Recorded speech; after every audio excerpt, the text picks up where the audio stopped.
যেভাবে লেখা আছে আমি সেভাবেই পড়ে শোনাচ্ছি। নাটোর জেলার বড়াইগ্রাম থানার বনপাড়াতে। তবে পড়ালেখার জন্য আমি বর্তমানে গাজীপুরে থাকি। আমি কতটা গুছিয়ে লিখতে পারবো জানি না, তবে চেষ্টা করছি। ভুল ত্রুটি ক্ষমা সুন্দর দৃষ্টিতে দেখবেন। আমি কথা না বাড়িয়ে ঘটনায় চলে যাচ্ছি। ঘটনাটি আমার নানার পরিবারের সাথে ঘটে যাওয়া। সঙ্গত কারণে আমি আমার নানা বাড়ির গ্রামের নাম বলছি না, এবং আমি এখনো এখানে কারো নাম উল্লেখ করব না। আমি আম্মুর মুখ থেকে যেভাবে শুনেছি সেভাবেই বলছি। বলছেন আম্মু। সাল 1997। আমার বয়স তখন 14-15 বছর। তোমার মামার বয়স 7 বছর। মূলত ঘটনাটি তোমার মামাকে নিয়েই। একদিন পড়ন্ত বিকেলে খেয়াল করলাম আমার মা, মানে তোমার নানি, অনেক বিচলিত হয়ে কেমন যেন এদিক ওদিক ঘুরছে আর কিছু একটা ভাবছে। আমি তাকে জিজ্ঞেস করলে সে কিছু হয়নি বলে বিষয়টি এড়িয়ে গেল। আমি বিষয়টি তেমন গুরুত্ব না দিয়ে বাড়ির কিছু কাজ ছিল তাতে মনোযোগ দিলাম। এর কিছুক্ষণ পর চারিদিকে মাগরিবের আজান দিচ্ছিল। ঠিক তখন আমি খেয়াল করলাম মা আমাদের বাড়ির পেছনের দিকটায় কিছু একটা হাতে নিয়ে চুপি চুপি যাচ্ছে। চারিদিকে তখন কিছুটা অন্ধকার নেমে আসতে শুরু করেছে।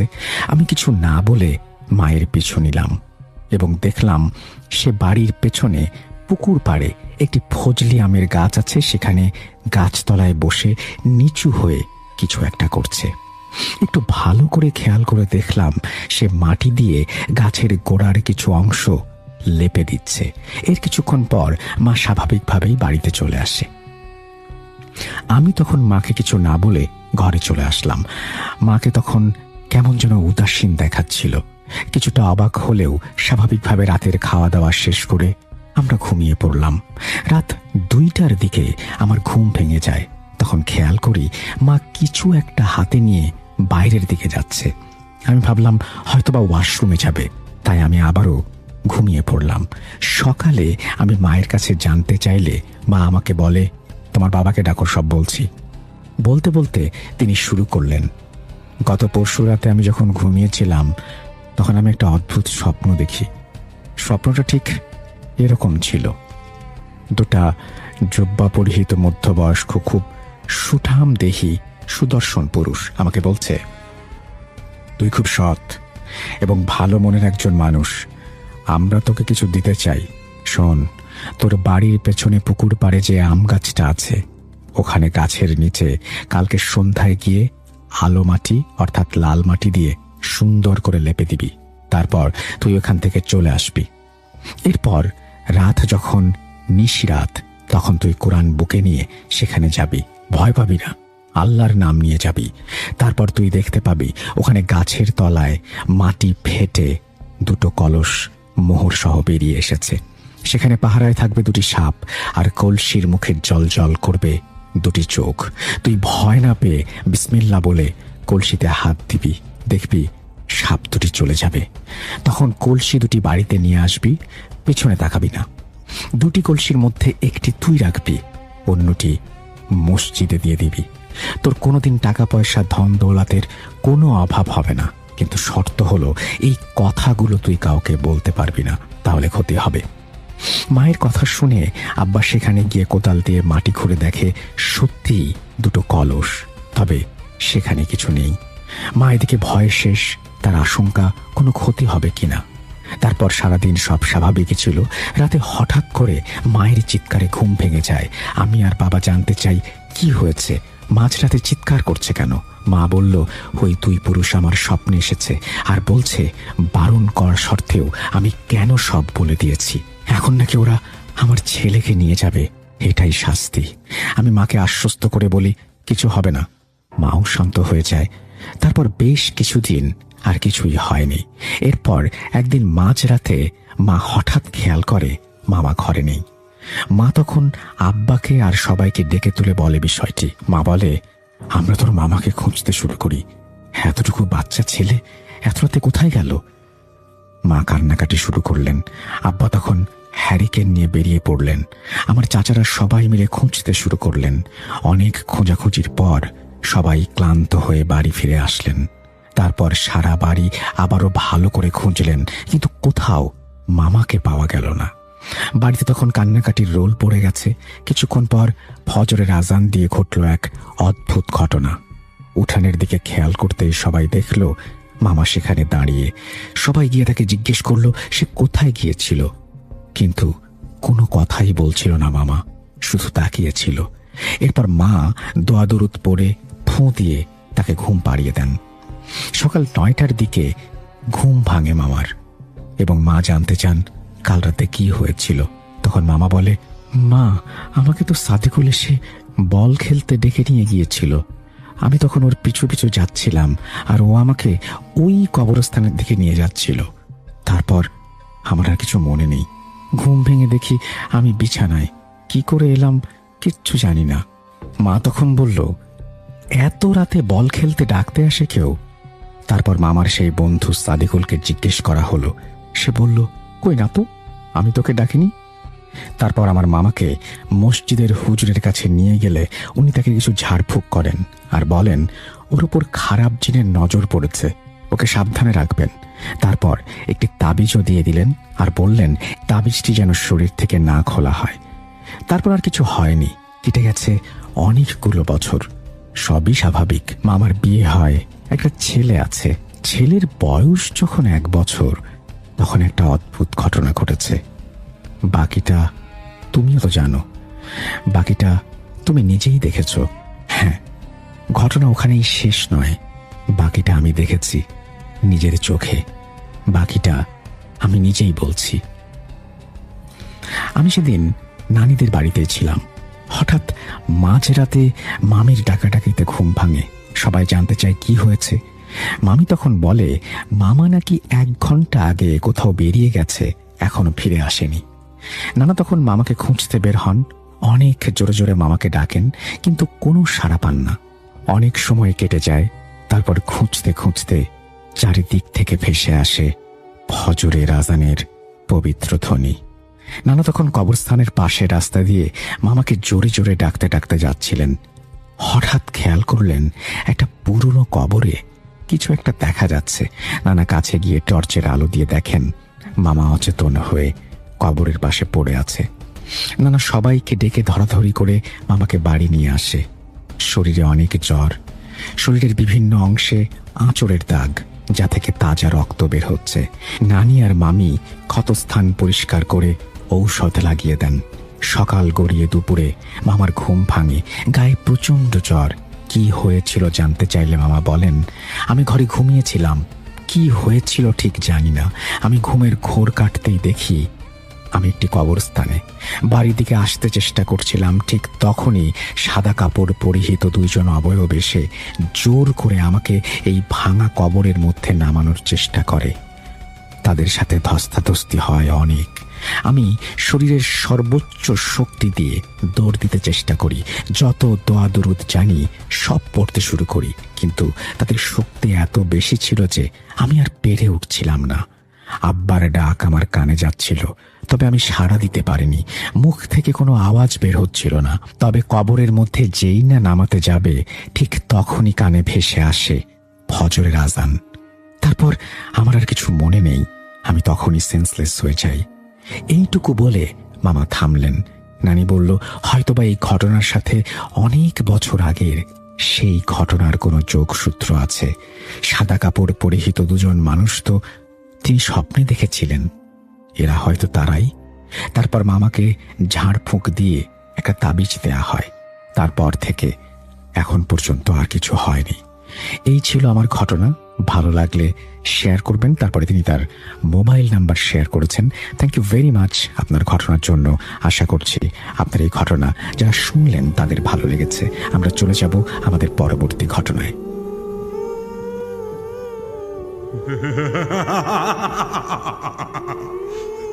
কখনো কি জিন ভূতের সাথে বন্ধুত্ব করেছেন?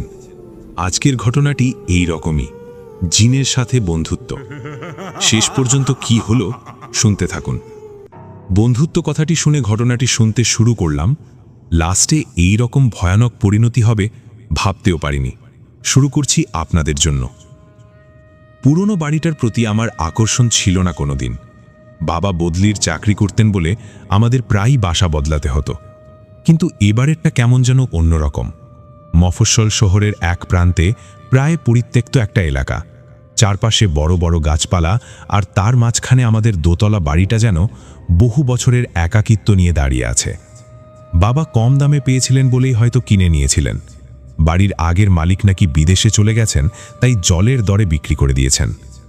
আমার নাম আকাশ, বয়স 17। নতুন কলেজে ভর্তি হয়েছি, কিন্তু এখনও বন্ধু জোটেনি। আমার স্বভাবটাই এমন, সহজে কারো সাথে মিশতে পারি না। তাই সারাদিন এই বিশাল পুরনো বাড়িটাই আমার একমাত্র সঙ্গী। মা সারাদিন সংসার নিয়ে ব্যস্ত, আর বাবা অফিস থেকে ফিরে ক্লান্ত শরীরে ঘুমিয়ে পড়েন। আমার জগৎটা তাই আমার ঘরের 4 দেওয়ালের মধ্যেই সীমাবদ্ধ।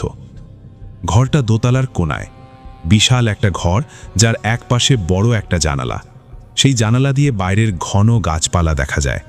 দিনের বেলাতেও ঘরটা কেমন যেন অন্ধকার হয়ে থাকে। দেওয়ালের চুনকাম খসে পড়েছে জায়গায় জায়গায়। মেঝের কাঠের পাটাতনগুলো ক্ষয়ে গেছে। হাঁটলে অদ্ভুত একটা শব্দ হয়। একদিন ঘর গোছাতে গিয়ে খাটের নিচে পুরনো একটা কাঠের বাক্স খুঁজে পেলাম। বাক্সটা বেশ ভারী, আর তাতে ধুলোর পুরো আস্তরণ। দেখেই বোঝা যায় বহু বছর বাক্সটা খোলা হয়নি। অনেক কষ্টে বাক্সটা খুলে ভেতরে যা পেলাম তা বেশ অবাক করার মতো।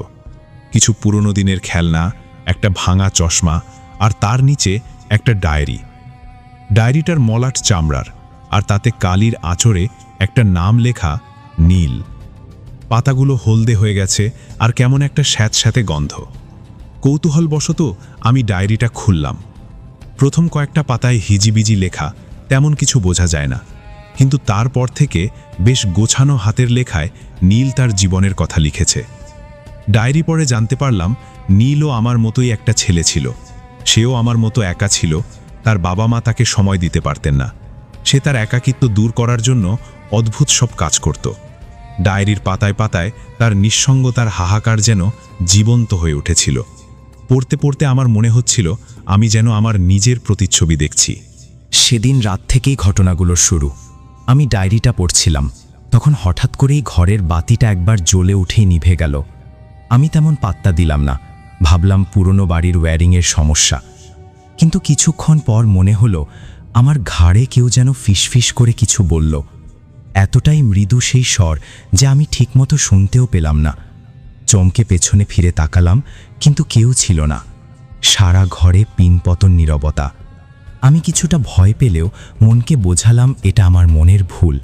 সারাদিন একা একা থাকি, তাই হয়তো এমনটা মনে হচ্ছে। কিন্তু পরের রাতেও একই ঘটনা ঘটল। এবার আমি স্পষ্ট শুনতে পেলাম কেউ যেন আমার নাম ধরে ডাকল, আকাশ। আমি ভয়ে জমে গেলাম। সারা শরীর বেয়ে ঠান্ডা স্রোত বয়ে গেল। কাঁপা কাঁপা গলায় বললাম, কে কে ওখানে? কোনো উত্তর এলো না।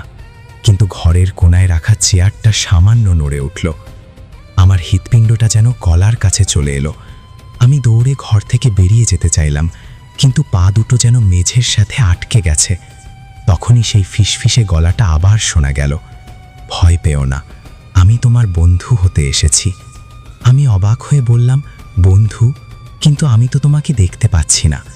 তুমি আমাকে দেখতে পাবে না, কিন্তু আমি তোমাকে দেখতে পাই।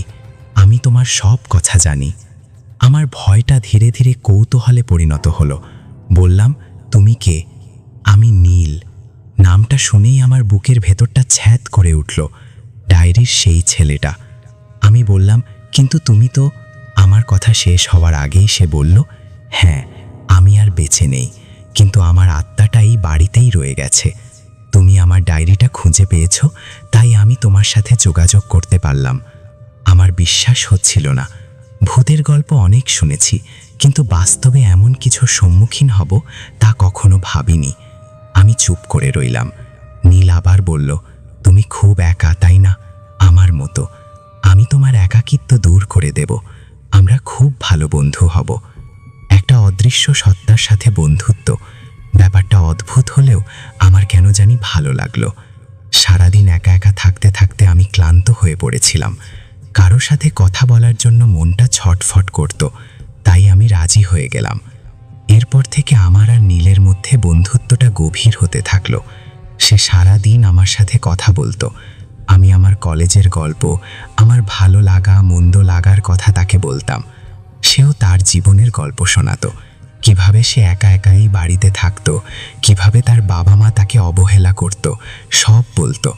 তার কথা শুনতে শুনতে আমার খুব কষ্ট হতো। নীল আমাকে অনেকভাবে সাহায্যও করত, যেমন কলেজের কোনো পড়া বুঝতে না পারলে সে আমাকে বুঝিয়ে দিত। তার মেধা ছিল অসাধারণ, গণিতের জটিল সমাধান সে মুখে মুখে করে দিত। আমি অবাক হয়ে জিজ্ঞেস করতাম, এত কিছু কিভাবে জানো তুমি? সে হাসত, তার হাসিটা ছিল বাতাসের শব্দের মতো। বলতো, মারা যাওয়ার পর আমার জ্ঞান অনেক বেড়ে গেছে, আমি এমন অনেক কিছুই জানি যা সাধারণ মানুষ জানে না। একদিন কলেজে কয়েকজন সিনিয়র ছেলে আমাকে পরিশান করছিল। তারা আমার পকেট মানি কেড়ে নিতে চাইল। আমি ভয় পেয়ে গিয়েছিলাম। সেদিন রাতে আমি নীলকে সব কথা বললাম। নীল রেগে গিয়ে বলল, ওদের এত বড় সাহস, তোমাকে অপমান করে? দাঁড়াও, আমি ওদের শিক্ষা দেব। আমি বললাম, কি করবে তুমি? দেখতেই পাবে, বলে সে চুপ হয়ে গেল। পরের দিন কলেজে গিয়ে দেখলাম সেই সিনিয়র ছেলেগুলোর মধ্যে যে লিডার ছিল সে আসেনি। শুনলাম সে নাকি সিঁড়ি থেকে পড়ে গিয়ে পা ভেঙেছে। আমার মনটা খচখচ করতে লাগলো। এটা কি নীলের কাজ? আমি রাতে নীলকে জিজ্ঞেস করলাম। সে স্বাভাবিকভাবেই উত্তর দিল, হ্যাঁ, আমিই করেছি। ও তোমাকে বিরক্ত করেছিল, তাই আমি ওকে শাস্তি দিয়েছি। এখন থেকে তোমাকে কেউ কিছু বলার সাহস পাবে না। তার কথা বলার ধরনটা আমার কেমন যেন লাগলো। কেমন একটা শীতল হিংস্রতা ছিল তার কণ্ঠে। আমি কিছুটা ভয় পেয়ে গেলাম। বললাম, কিন্তু এটা তো ঠিক নয়, তুমি কারো ক্ষতি করতে পারো না। নীল হাসল। বন্ধুর জন্য এটুকু তো করতেই পারি। তুমি চিন্তা করো না, আমি সবসময় তোমার পাশে থাকব। এরপর থেকে নীলের আচরণে একটা পরিবর্তন লক্ষ্য করলাম। সে ধীরে ধীরে আমার ওপর অধিকার ফলাতে শুরু করলো। আমি যদি অন্য কারো সাথে কথা বলতাম, সে রেগে যেত, বলতো, তুমি শুধু আমার বন্ধু, অন্য কারো সাথে কথা বলবে না। আমি প্রথম প্রথম তার কথাগুলো ছেলে মানুষই বলে উড়িয়ে দিতাম, কিন্তু দিন দিন তার এই অধিকার বোধটা বাড়তে থাকলো।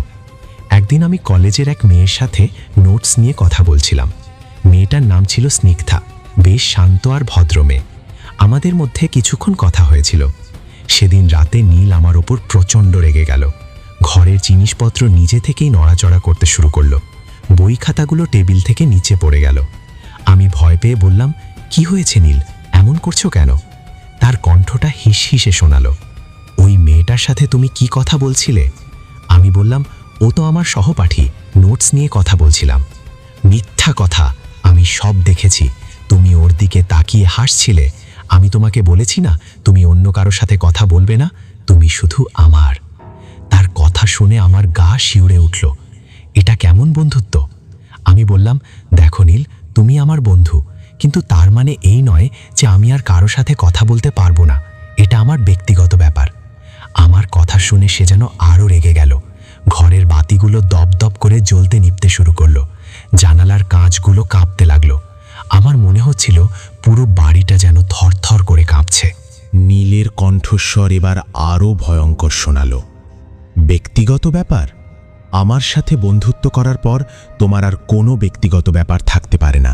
তোমার সব কিছু আমার। তোমার হাসি, তোমার কান্না, তোমার চিন্তা ভাবনা, সব কিছু।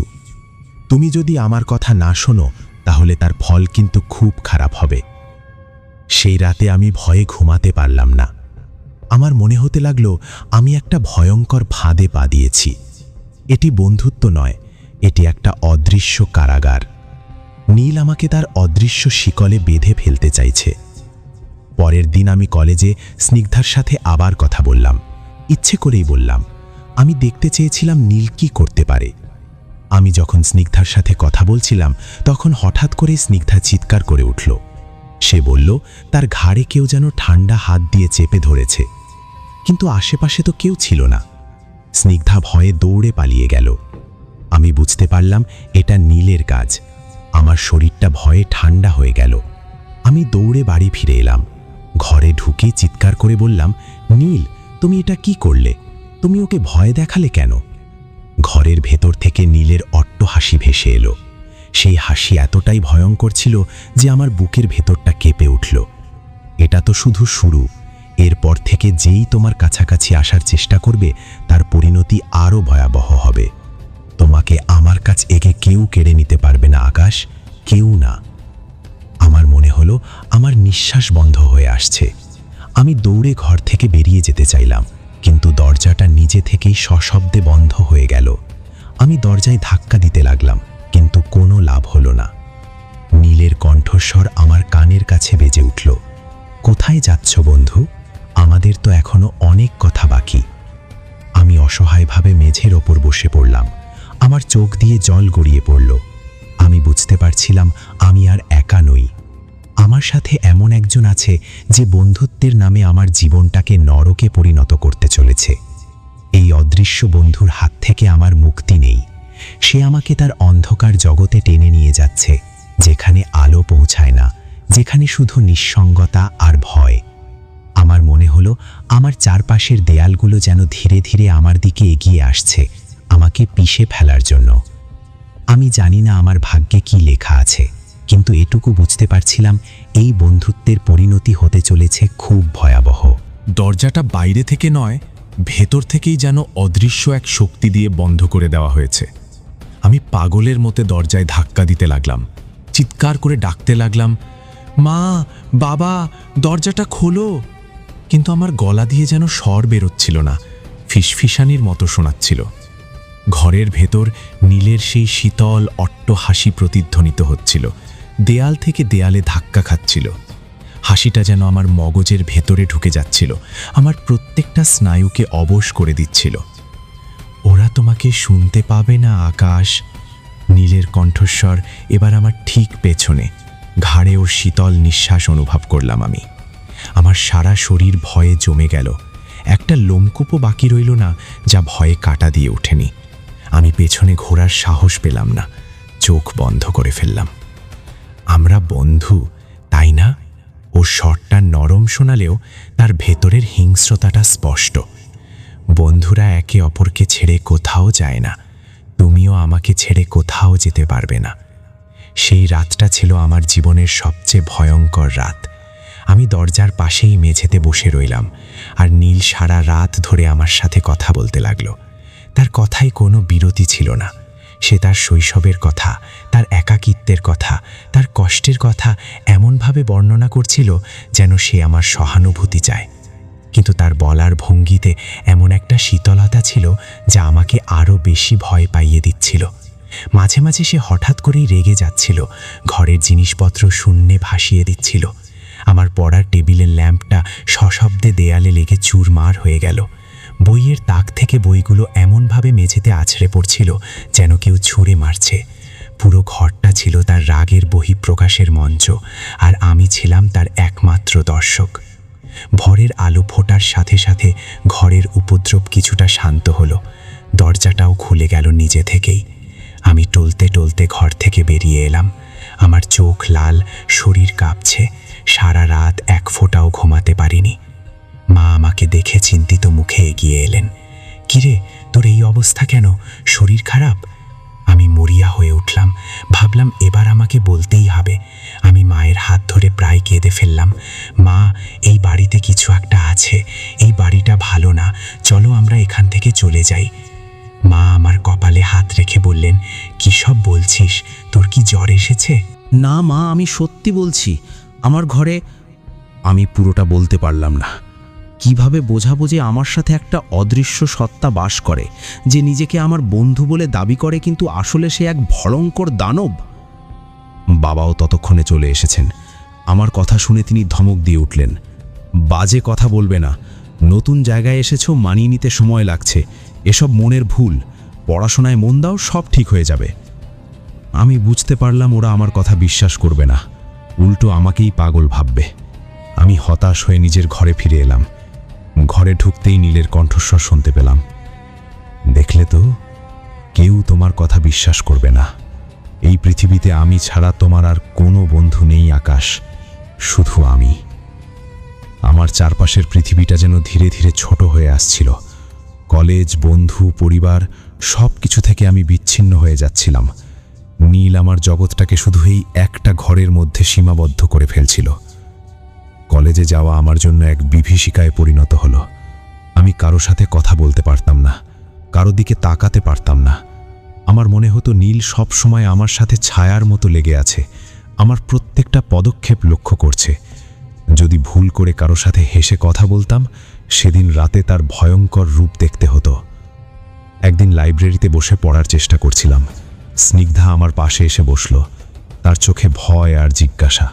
সে নিচু গলায় বলল, আকাশ, সেদিন কি হয়েছিল, আর তোমার এই অবস্থা কেন? তোমাকে খুব চিন্তিত দেখাচ্ছে। আমি ওর সাথে কথা বলতে গিয়েও পারলাম না। আমার কানের কাছে নীলের ফিসফিসানি শুনতে পেলাম। ওর সাথে একটাও কথা বললে না। যদি বলো তাহলে মেয়েটা আর কোনোদিন নিজের পায়ে হেঁটে বাড়ি ফিরতে পারবে না। এই হুমকিটা এতটাই স্পষ্ট আর শীতল ছিল যে আমার বুকের ভেতরটা কেঁপে উঠল। আমি সাথে সাথে বই খাতা নিয়ে লাইব্রেরি থেকে বেরিয়ে এলাম।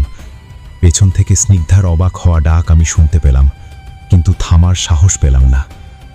আমার জীবনটা দুর্বিষহ হয়ে উঠেছিল। আমি নীলের হাতের পুতুল হয়ে গিয়েছিলাম। সে যখন যা বলতো আমাকে তাই করতে হতো। সে হাসলে আমাকে হাসতে হতো, সে কাঁদলে আমাকে কাঁদতে হতো। আমার নিজের কোনো ইচ্ছা, কোনো অনুভূতি অবশিষ্ট ছিল না। মাঝে মাঝে আমি আয়নার সামনে দাঁড়িয়ে নিজেকে দেখতাম আর চিনতে পারতাম না। চোখের নিচে কালি, শীর্ণ শরীর, সবসময় আতঙ্কিত চাহনি। এ কোন আকাশ? আমি মরিয়া হয়ে মুক্তির পথ খুঁজছিলাম। একদিন রাতে যখন নীল কিছুটা শান্ত ছিল, আমি ওর ডায়েরিটা আবার বের করলাম। ভাবলাম হয়তো এর মধ্যেই কোনো সূত্র লুকিয়ে আছে। পাতা উল্টাতে উল্টাতে শেষ দিকের একটা পাতায় এসে আমার চোখ আটকে গেল।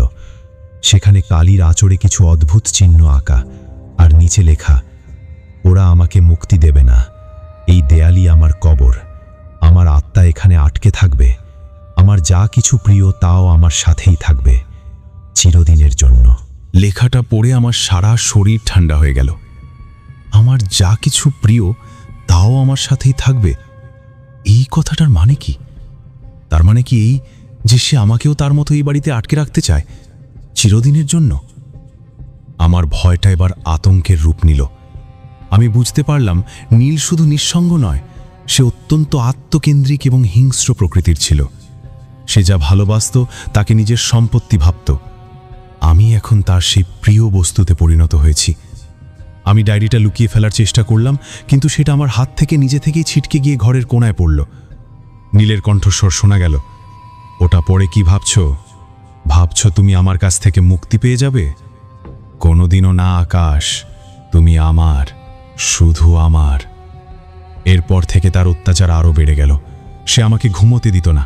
সারা রাত ধরে আমার বিছানার চারপাশে ঘুরত, আমার কানের কাছে এসে ভয়ঙ্কর সব শব্দ করত। কখনো কান্নার শব্দ, কখনো আর্তনাদ, কখনো বা পৈশাচিক হাসির শব্দ। আমার মনে হতো আমি পাগল হয়ে যাব। আমার এই পরিবর্তনটা আমার বাবা মায়ের চোখ এড়ালো না। তারা ভাবলেন আমার মানসিক কোনো সমস্যা হয়েছে। একদিন বাবা অফিস থেকে ফিরে একজন মনোচিকিৎসকের কার্ড আমার হাতে দিয়ে বললেন, কাল আমরা এনার কাছে যাব, তোমার চিকিৎসার প্রয়োজন আকাশ। আমি জানি মনোচিকিৎসক আমার কোনো সাহায্য করতে পারবেন না। আমার সমস্যাটা মনের নয়, আত্মার। সেদিন রাতে আমি নীলকে বললাম, তুমি আমার জীবনটা কেন নষ্ট করছো? কি ক্ষতি করেছি আমি তোমার? আমাকে মুক্তি দাও। নীল যেন আমার কথায় অবাক হলো। তার কণ্ঠস্বরে এবার অভিমান ফুটে উঠল। ক্ষতি? মুক্তি? আমি তো তোমাকে সঙ্গ দিচ্ছি আকাশ। আমি তোমাকে পৃথিবীর সমস্ত বিপদ থেকে রক্ষা করছি, আর তুমি আমার কাছ থেকে মুক্তি চাইছো? তুমিও সবার মতো স্বার্থপর। তার কথা বলার ধরনটা হঠাৎ করেই বদলে গেল। অভিমানী স্বরটা হিংস্র হয়ে উঠল। তুমি যদি মুক্তি পাওয়ার চেষ্টা করো, তাহলে কিন্তু আমি শুধু তোমার বন্ধুদেরই নয়, তোমার বাবা মায়েরও ক্ষতি করতে পারি। ভেবে দেখো তুমি কি চাও। এই হুমকিটা আমার শির দ্বারা দিয়ে একটা শীতল স্রোত বইয়ে দিল। আমি বুঝতে পারলাম আমি একা নই, আমার পরিবারও এখন বিপদের মুখে। আমি যদি কোনো ভুল পদক্ষেপ নিই, তাহলে তার ফল আমার বাবা মাকেও ভোগ করতে হবে। আমি পুরোপুরি নিরুপায় হয়ে গেলাম। কয়েকদিন পর আমাদের বাড়িতে আমার ছোট খালা বেড়াতে এলেন। খালা আমাকে খুব ভালোবাসেন। আমার এই বিধ্বস্ত অবস্থা দেখে তিনি খুব চিন্তিত হয়ে পড়লেন। তিনি মায়ের সাথে আলাদা করে কথা বললেন। তারপর একদিন সন্ধ্যায় আমার ঘরে এলেন। আকাশ, আমার সাথে কথা বল। কি হয়েছে তোর? আমাকে খুলে বল, আমি তোকে সাহায্য করব। খালার কণ্ঠস্বরে এতটাই আন্তরিকতা ছিল যে আমি আর নিজেকে ধরে রাখতে পারলাম না। আমি তাকে জড়িয়ে ধরে হাউমাউ করে কেঁদে ফেললাম। আমি তাকে সব কিছু খুলে বলার সিদ্ধান্ত নিলাম, কিন্তু যেই আমি মুখ খুলতে যাব তখনই ঘরের জানালাটা সশব্দে খুলে গেল, আর দমকা একটা ঠান্ডা বাতাস ঘরের ভেতরে ঢুকে সব ওলটপালট করে দিল।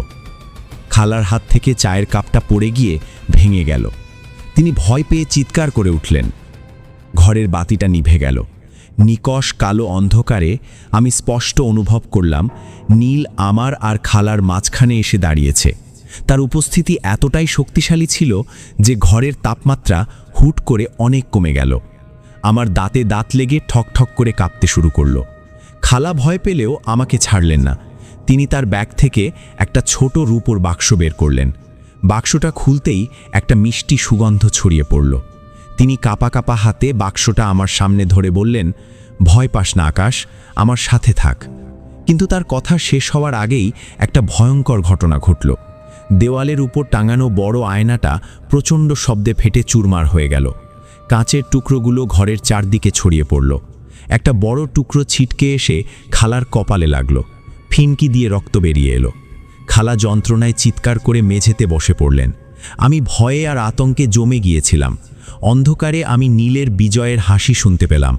সে ফিসফিস করে বলল, বলেছিলাম না তোমার আর আমার মাঝে কেউ আসতে পারবে না, যে আসবে তার পরিণতি এমনই হবে। বাবা মা চিৎকার শুনে দৌড়ে এলেন। লাইট জ্বালিয়ে ঘরের অবস্থা আর খালার রক্তাক্ত চেহারা দেখে তারা পাথর হয়ে গেলেন। খালাকে হাসপাতালে নিয়ে যাওয়া হলো। যাওয়ার আগে তিনি আমার দিকে এমনভাবে তাকিয়েছিলেন যেন আমি এক অচেনা মানুষ। তার চোখে ছিল ভয় আর অবিশ্বাস। আমি জানি এই ঘটনাটা একটা সতর্কবার্তা ছিল। নীল আমাকে বুঝিয়ে দিল সে তার কথার এক চুলও নড়চড় করবে না। সে আমাকে একা করার জন্য, তার অন্ধকার জগতে পুরোপুরি টেনে নেওয়ার জন্য যে কোনো পর্যায়ে যেতে পারে।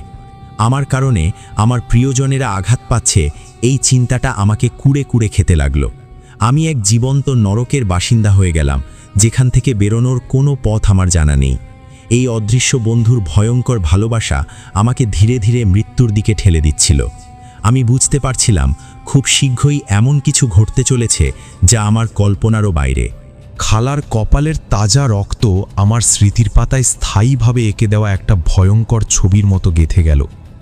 সেই রাতের পর আমাদের বাড়িটার উপর কেকে যেন শান্তির শেষ আবরণটুকুও সরে গেল। বাবা মা আর আমার মানসিক স্বাস্থ্যের দোহাই দিয়ে ঘটনাগুলোকে উড়িয়ে দিতে পারছিলেন না। খালার সাথে যা হয়েছে তা কোনো মনের ভুল বা দুর্ঘটনা বলে চালানো যায় না। বাড়িটা থমথমে হয়ে রইল। দেয়ালগুলো যেন আমাদের প্রত্যেকটা নিঃশ্বাস, প্রত্যেকটা ভয়ের শব্দ কান পেতে শুনছে। বাবা সারা রাত জেগে বসার ঘরে পায়চারা করতেন, আর মা ঘুমানোর সময়ও আমার ঘরের দরজাটা খোলা রাখতেন, যেন আমার সামান্যতম চিৎকারও তার কানে পৌঁছায়। কিন্তু তারা জানতেন না আমার আসল শত্রু অদৃশ্য। তার চিৎকার দেয়াল ভেদ করে না, সরাসরি আমার আত্মার ভেতর প্রবেশ করে। খালাকে হাসপাতাল থেকে ছাড়িয়ে আনার পর তিনি আর এক মুহূর্ত আমাদের বাড়িতে থাকেননি। যাওয়ার সময় আমার দিকে তাকিয়ে শুধু বলেছিলেন, নিজের যত্ন নিস। তার চোখে আমি আমার জন্য করুণা নয়, বরং এক ধরনের ভয় দেখেছিলাম। তিনি হয়তো বুঝতে পেরেছিলেন আমি এক অশুভ শক্তির শিকার। আমার ভেতরটা অপরাধ বোধে কুঁকড়ে যাচ্ছিল। আমার কারণে আমার প্রিয় মানুষগুলো কষ্ট পাচ্ছে। এই চিন্তাটা আমাকে ডেসপেরেডো করে তুলল। আমি আর নীলের হাতের পুতুল হয়ে থাকতে রাজি ছিলাম না। ভয়কে জয় করার জন্য একটা জেদ আমার ভেতরে জন্ম নিচ্ছিল। আমি ঠিক করলাম, হয় আমি এই অদৃশ্য প্রিজন থেকে মুক্তি পাব, না হলে এই বাড়িতেই আমার শেষ হবে। নীল যেন আমার মনের পরিবর্তনটা টের পেয়ে গিয়েছিল। তার উপদ্রব আরও সূক্ষ্ম কিন্তু অনেক বেশি ভয়ঙ্কর হয়ে উঠল। সে আমার চিন্তাভাবনাকে নিয়ন্ত্রণ করার চেষ্টা করতে লাগল। যখনই আমি মুক্তির কথা ভাবতাম, আমার মাথায় তীব্র যন্ত্রণা শুরু হতো। মনে হতো হাজারটা ছুঁচ একসাথে আমার মগজে বিঁচছে। সে আমার স্বপ্নেও হানা দিতে শুরু করল। আমি প্রায়ই স্বপ্ন দেখতাম আমি একটা অন্তহীন কালো কুয়োর মধ্যে পড়ে যাচ্ছি, আর উপর থেকে নীল আমার দিকে তাকিয়ে হাসছে।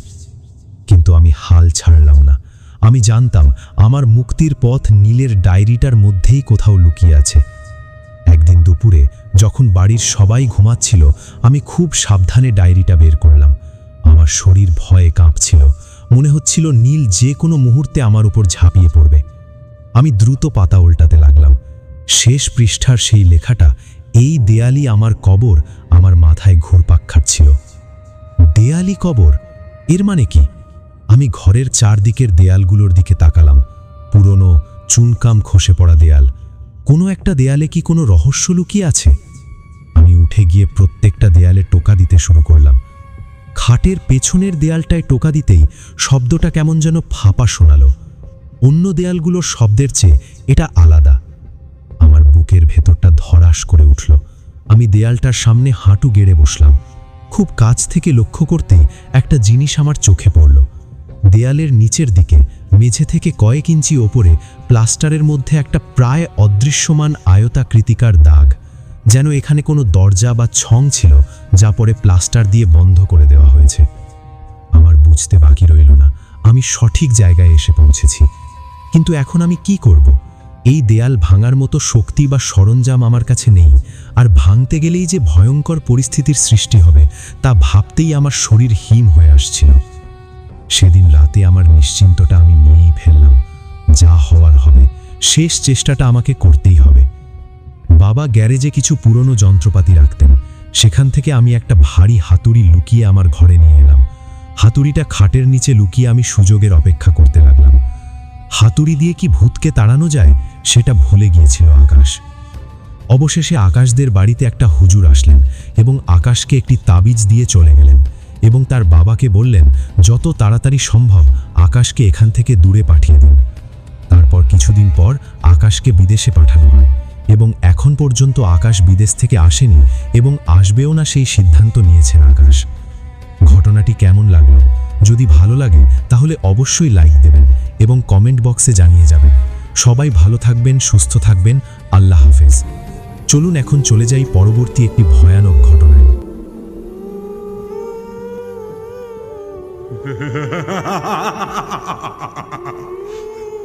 আসসালামু আলাইকুম।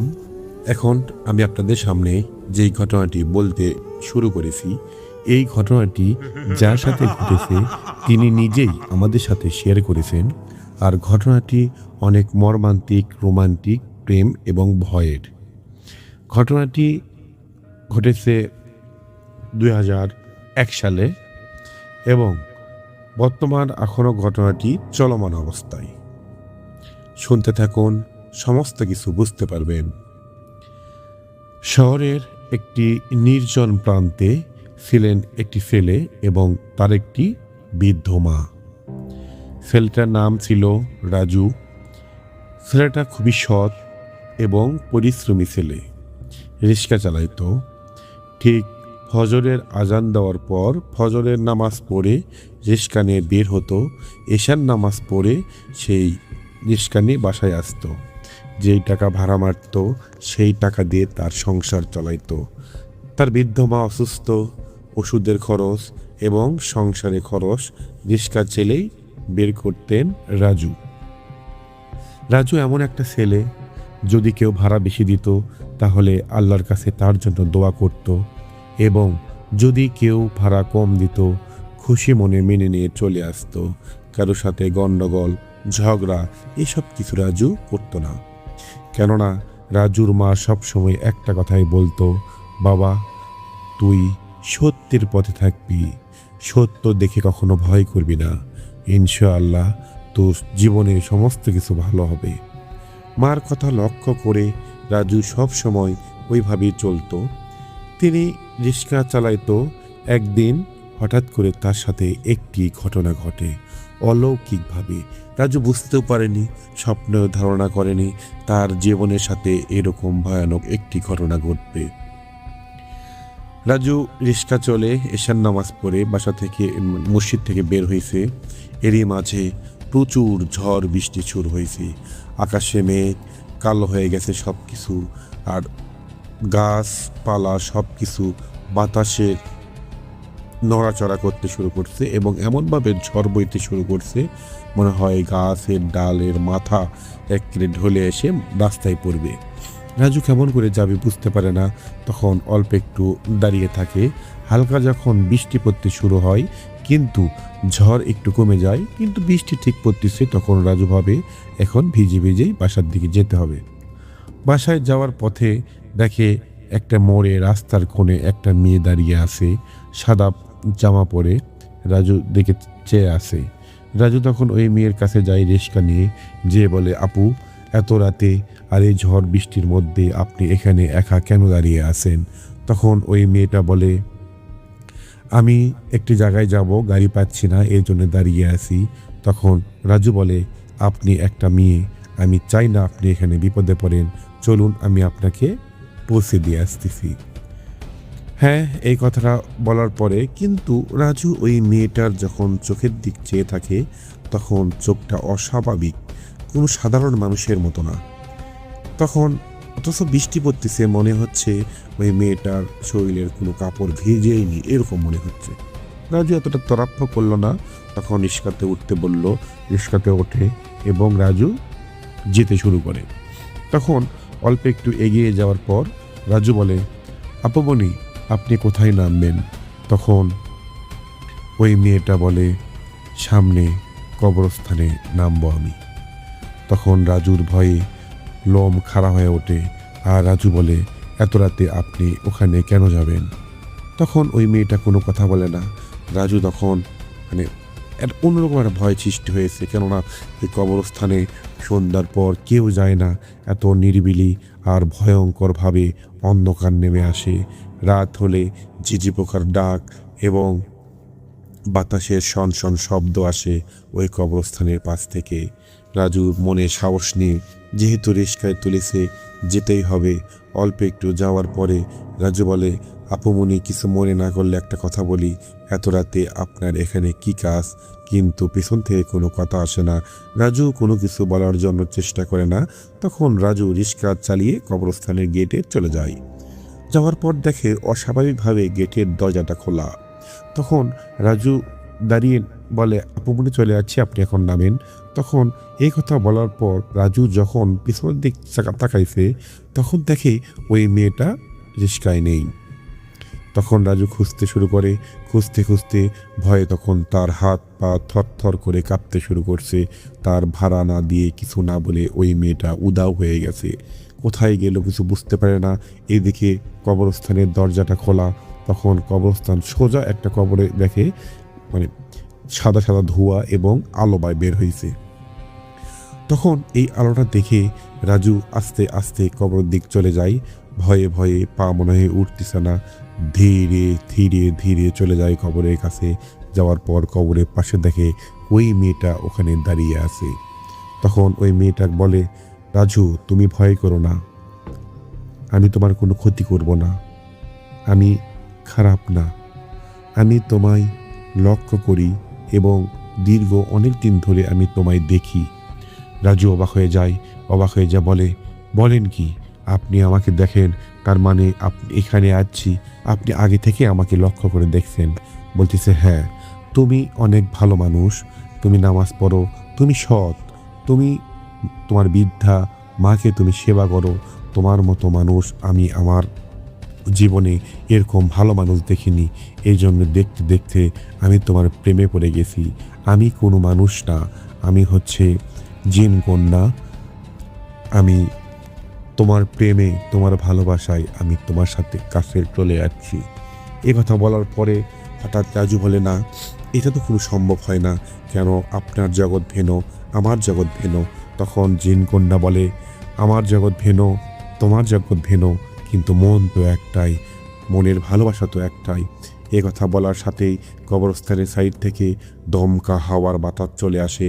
এত জোরে বাতাস বয়, আর ওই বাতাসটা অনুভব করার সাথে সাথে রাজু ওই মেয়েটার চোখের দিক দেখে। ওই মেয়েটার মুখে ভয়ের একটা ছাপ চলে যাচ্ছে এবং আতঙ্ক শুরু হয়েছে মেয়ের মাঝে। তখন ওই মেয়েটা বলে, তুমি এখান থেকে এখনই তাড়াতাড়ি চলে যাও, আমারও যেতে হবে, কেননা আমি যে তোমায় ভালোবাসি এটা যদি জিনেরা জেনে যায় এবং আমার বাবা জেনে যায়, আমার বাবা জিনের সর্দার, তাহলে তোমার ক্ষতি হয়ে যাবে, তোমার ক্ষতি করার চেষ্টা করবে, আমি চাই না তোমার কোনো ক্ষতি হোক। তখন রাজুকে এখান থেকে যাওয়ার জন্য অনুরোধ করে এবং অল্প একটুর মধ্যে ওই মেয়েটা উদাও হয়ে যায়। রাজু খুঁজতে থাকে, ওই মেয়েকে আর পায় না। তখন ওই কবরের পাশে দেখে একটি তাবিজ পড়ে আছে, ওই তাবিজটা জ্বলতিছে। সাদা আলোয় জ্বলতেছে। তখন রাজু ওই তাবিজটা হাতে তুলে নেয় এবং নিয়ে আস্তে আস্তে চলে আসে।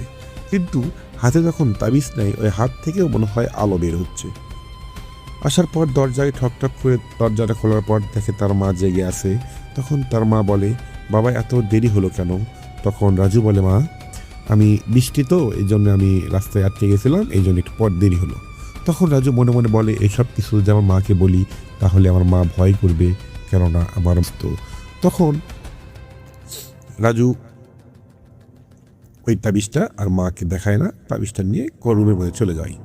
তখন ওই তাবিজটা রাজু ঘর থেকে বের করে আর কি, পকেট থেকে বের করার পরে যখন তাবিজটা ধরে তখন তাবিজ থেকে আলো বের হতে শুরু হয়।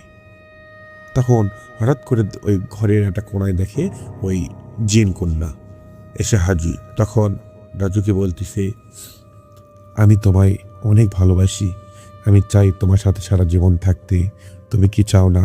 তখন রাজু বলতেছে, দেখেন এসব কিছু তো হয় না। এরই মাঝে ঘরের মধ্যে থেকে একটা দমকা বাতাস আসে এবং পিছন থেকে রাজুকে কে যায় ধাক্কা মারে। রাজু ধাম করে পড়ে যায়। ওখান থেকে উঠে দেখে রাজু একটা অন্য জগতে চলে গেছে। মনে হচ্ছে নিচে দিয়ে অনেক কাঁচ দিয়ে ঘেরা, উপরে আকাশ, চারিদিকে আলো, এরকম একটা পরিবেশ শুরু আছে, মরুভূমির মতো, খালি লাইটিং আর লাইটিং। তখন পাশে দেখে ওই জিনকন্যা এবং জিনকন্যা বলে, এটা আমাদের জগৎকে তোমায় নিয়ে যাচ্ছি। তখন অল্প একটুর মধ্যে ওই জগৎটা মনে হয় ঝড়ের মতো কাঁপতে শুরু করলো, কালো কালো ধোঁয়া বেরোতে শুরু করছে, আগুন মনে হয় শীষে আরো বড় বড় হচ্ছে। তখন রাজুকে লুকানোর জন্য জিনকন্যা আদেশ দেয় এবং রাজু লুকিয়ে পড়ে। তখন দেখে বিশাল বড় দানবের মতো একটা হেঁটে আসে মানুষ। তখন এসে সাইমা করে ডাক দেয়। ওই সাইমা হচ্ছে তার মেয়ে জিনকন্যা, যিনি রাজুকে ভালোবাসেন। তখন রাজু লুকিয়ে লুকিয়ে সব কিছু দেখতেছে এবং ওই মেয়েকে বলে, তুমি কি মানুষের জগতে কারু পাল্লায় পড়ছো? বলে, না বাবা, আমি কারু পাল্লায় পড়িনি, আর আমাকে তুমি বিশ্বাস করতে পারো। তখন ওই দানবের মতো ওই সাইমার বাবা বলে, জিন বলে, ঠিক আছে, আমার কিন্তু সব কিছু ভালো মনে হচ্ছে না, তুমি ভালো করে থাকো, আর যদি আমার সন্দেহ সঠিক হয় তাহলে কিন্তু ক্ষতি হয়ে যাবে। এই কথা বলে চলে যায় দানবের মতো ওই জিনটা এবং সাইমা এসে তখনই রাজুকে নিয়ে রাজুর রুমে চলে আসে। রাজু তখন অল্প একটু পর চোখ মিলে দেখে তার রুমে চলে যাচ্ছে, ঘরে চলে যাচ্ছে। তখন এভাবে ওর রাতটা কেটে যায়। পরের দিন রিস্কানে বের হয়, সারাদিন ভাড়া মারার পরে রাতে বাসায় আসে। আসার পরে দেখে তার মা প্রচুর অসুস্থ এবং তখন একটা ডক্টরকে ডেকে নিয়ে আসা হয় এবং তার মায়ের চিকিৎসা করার জন্য প্রচুর টাকার দরকার। ডক্টর বলে, টাকা না হলে চিকিৎসা করতে পারবে না, আর ওই চিকিৎসা না করলে তোমার মাকে বাঁচাইতে পারবে না। তখন ঠিক সকালে ফজর নামাজ পড়ে রাজু মসজিদের পাশে মন খারাপ করে বসে থাকার পর হঠাৎ করে তার সামনে চলে আসে সাইমা এসে বলে, দেখো, তুমি যদি চাও তাহলে আমি তোমার মার শরীর সুস্থ করতে পারি। তখন রাজু বলে, কেমন করে? এটা তো সম্ভব না। তখন সাইমা বলে, আমাদের মাঝে কিছু একটা শক্তি আছে, ওই শক্তির মাধ্যমে আমি তোমার মার শরীর সুস্থ করে দিতে পারি। অল্প একটু পর রাজু রুমে যাওয়ার পর ডাক্তার থাকা অবস্থায় রাজুর মায়ের শরীরে হাত দিয়ে সাইমা কি জানি করে। অল্প একটুর মধ্যে রাজুর মায়ের কাশি ভালো হয়ে যায় এবং মুচকি একটা হাসি মারে। এটা দেখার পরে ডাক্তার যখন আসে, ডাক্তার পরীক্ষা করার পরে ডাক্তার অবাক হয়ে যায় এবং বলে, এটা তো অলৌকিক, এভাবে তো চিকিৎসা ভালো হওয়া কোনো সম্ভব না, এটা অলৌকিকভাবে হয়ে গিয়েছে। তখন রাজু মনে মনে বলে, এটা অলৌকিক না, এটা হচ্ছে তার সাইমার কেরামতি। এসব কিছু বলার পরে রাজু খাওয়া দাওয়া করে মন খুব ফ্রেশ, পরিষ্কার, ভালো ঘুমিয়ে পড়ে। ঠিক হঠাৎ করে গভীর রাতে রাজুর জানালা এমনভাবে খুলে যায়, ধাম করে খুলে যায়, পুরো বাড়ি অন্ধকারে ভরে যায় এবং কালো কালো ধোঁয়ায় বাড়িটা মনে হয় ছেয়ে নিয়েছে। এরকম অবস্থা, এরকম হতে হতে হঠাৎ করে রাজু খাট থেকে চৌকি থেকে নিচে পড়ে যায়। নিচ থেকে উঠতেই দেখে রাজু অন্য একটা জগতে চলে গেছে। চারিদিক দিকে খালি মানুষ আর মানুষ, মানুষের মতোই দেহ গঠন, কিন্তু কুচকুচে কালো, চোখ রক্তের মতো লাল, আর রক্তের মধ্যে দিয়ে মনে সীসা বের হচ্ছে, সাইড দিয়ে মনে হয় আগুনের পিলার, পিলার দিয়ে আগুন বের হচ্ছে, আকাশের রং রং সবুজ না, মনে হয় ধোয়ার মতো হয়ে গেছে, কেমন জানি একটা নীলের মতো হয়ে গেছে আকাশ, এবং নিচে সমস্ত সব কিছু কালো কালো হয়ে আছে। কালোর মাঝখান থেকে আগুনের সীসা বের হচ্ছে। তখন এরই মাঝে রাজু দাঁড়িয়ে আছে। এরই মধ্যে বিশাল বড় সামনে থেকে একটা সিংহাসন, ওই সিংহাসনে চলে আসে দানবের মতো ওই জিন, যেই জিনকে রাজু এর আগে এসে দেখছিল, ওই জিনটা বের হয়ে আসতেছে। সাইমার বাবা আসার পরে কচ্ছে, এই মানুষ, তুই আমার মেয়ের মন চুরি করছিস। তখন রাজু সাহস করে বলে, আমি কোনো অপরাধ করিনি, আমি কোনো ভুল কাজ করিনি, আমি আপনার মেয়ের মন চুরি করতে চাইনি, তিনি আমাকে ভালোবেসেছেন। তখন সাইমা দৌড়ে দৌড়ে চলে আসে রাজুর কাছে, এসে বলে, বাবা এর কোনো ক্ষতি করো না, এর কোনো দোষ নেই, ওকে আমি ভালোবাসছি, ওই আমাকে ভালোবাসেনি, বাবাকে ক্ষমা করে দাও। তখন কথা বলার পরে ওই জিনটা, সাইমার বাবা বলে, আমি তাহলে এর একটা পরীক্ষা নেব, যদি সত্যি ওই ভালোবাসে তাহলে সে তোমাকে পাবে, কোনো সমস্যা নেই। তখন রাজু সাহস করে বলেন আমি কি করতে পারি। তখন অল্প একটুর মধ্যে রাজুর সামনে ওই কালো মাটিটা মনে হয় গর্ত হয়ে গেল, তার ভিতর থেকে আগুনের সীসা বের হতে শুরু করলো, এবং ওই রাজুকে বলল, তুমি যদি আমার মেয়েকে সত্যি ভালোবাসো তাহলে ওই আগুনে ঝাঁপ দাও। তখন রাজু সিদ্ধান্ত নিল, আমি প্রমাণ করে দেব আমি তার মেয়ের পিছে লাগিনি, তার মেয়ে আমার পিছে লেগছে। আস্তে আস্তে ওই গর্তের দিক চলে যায়, এবং যাওয়ার পরে আকাশের দিক তাকিয়ে তার মায়ের কথা মনে করে, তার মায়ের মুখ ভেসে ওঠে, এবং মায়ের একটি কথায় তার কানের মধ্যে বারবার বাজতিছে, সত্য পথে থাকবি, সত্য কখনো বিপদে ফেলায় না, সত্য দিয়ে সব কিছু অর্জন করা সম্ভব। এই কথা মনে পড়ার পরে রাজু বলতেছে, আমি সত্য পথে আছি। আল্লাহকে বলে, আল্লাহ যদি আমি ভুল করে থাকি তাহলে আমাকে ক্ষমা করে দিও। এ কথা বলতেই যখন ঝাঁপ মারবে, এদিক দিয়ে সাইমার চোখ দিয়ে ঝরঝর করে পানি পড়তেছে। অল্প একটুর মধ্যে ওই জিনের সর্দারটা বলে, দাঁড়াও, বলতেছে, তুমি পাস করেছো, তুমি আমার মেয়ের পিছে লাগোনি, আমার মেয়ে তোমার পিছে লেগেছে। ঠিক আছে, সব কিছু আমি মেনে নিলাম, আমি একটা শর্ত দিলাম, তুমি যদি আমার মেয়েকে সারা জীবনের জন্য পেতে চাও তাহলে তুমি আর কখনো তোমার মায়ের কাছে যেতে পারবা না, তোমাদের দুনিয়াতে প্রবেশ করতে পারবা না, আমাদের এখানে থাকতে হবে আমার মেয়েকে নিয়ে। তোমায় ভাবার জন্য একটু সময় দিলাম। রাজু তখন পড়ে গেল দুই দিকের দুই পাল্লায়, কি করবে কিছু বুঝতে পারবে না। আল্লাহর কাছে বলে, আল্লাহ তুমি আমায় কি পরীক্ষায় ফালাইলে। এদিক সাইমা তার মায়ের জীবন বাঁচাইছে, রাজু সাইমার প্রেমে পড়ে গিয়েছে। অল্প একটুর মধ্যে তখন সিদ্ধান্ত নেয় এবং সাহস করে জিনের সর্দারকে বলে, আমি আমার মাকে ছাড়া থাকতে পারবো না, আমি আমার মায়ের কাছে থাকবো, আর আমি সাইমাকেও ভুলতে চাই না। কথা বলার পরে জিনের সর্দার তখন বলতেছে, তুমি অনেক লোভী, তুমি লোভ করো, সব কিছু একবারে চাও। এরই মাঝে সব দিকে মনে হয় ধোঁয়ার মতো হয়ে গেল, এবং পিছন থেকে একটি বয়স্ক জিন এসে বলে, সর্দার এই মানুষ জাতি সত্যি কথা বলতেছে, ইনি খুব সৎ এবং তার মনের মধ্যে কোনো লোভ নেই, হিংসা নেই, তার কোনো শত্রুতা নেই। এই কথা শোনার পরে জিনের সর্দার খুশি হয়ে যায় এবং বলে, ঠিক আছে, আমি তোমাদের সমস্ত কথা মেনে নিলাম, এবং আমার একটি শর্ত আছে। তখন সাইমার মনে একটু হাসি ফোটে। তখন রাজু সাহস করে বলে, হ্যাঁ বলেন, কি শর্ত আছে। তখন বলতেছে, প্রতি শুক্রবার করে ওই কবরস্থানে আমার মেয়ে যাবে, আমার মেয়ের সাথে তুমি দেখা করবে, এবং তাছাড়া আমার মেয়ে ওখানে যাবে না, আর ভালোবাসা পবিত্র থাকবে, কোনো খারাপ কিছু হবে না। তখন রাজু বলে, আমি কথা দিলাম, আমি এই কথা রাখবো, এবং আমি আমার ভালোবাসা যে পবিত্র এটা আমি প্রমাণ করে দেব। এই কথা বলার পরে ক্ষণিকের মধ্যে একটু ঝড় আসে, রাজু ধাম করে পড়ে যায়। ওখান থেকে উঠে দেখে রাজু তার রুমে পড়ে আসে ওপর হয়ে। ওখান থেকে ওঠার পরে দেখে তার রুম, তারপরে পরের দিন থেকে তার মা সুস্থ, এবং তারপরে থেকে রাজু রিক্সা চালায়, সব কিছু করে করতে করতে ব্যবসা শুরু করে, ব্যবসা করতে থাকে এবং প্রতি শুক্রবার করে রাত হলে ওই কবরস্থানে ওই জিন কন্যার সাথে কথা বলে আসে, গল্প করে আসে। দুইজনই ভালো আছে। এরই মাঝে হঠাৎ করে রাজু বিয়ে করার জন্য মানে বিয়ে দেওয়ার জন্য তার মা বলে, এবং ওই জিন কন্যাকে যখন বলে আমি বিয়ে করবো কি করবো না, তখন জিন কন্যা বলে যেহেতু আমার বাবা বলেছে আমাদের ভালোবাসা পবিত্র, ভালোবাসা সারা জীবন থাকবে, তুমি তো অবশ্যই বিয়ে করতে হবে। তখন রাজুকে বিয়ে করার জন্য অনুমতি দেয়।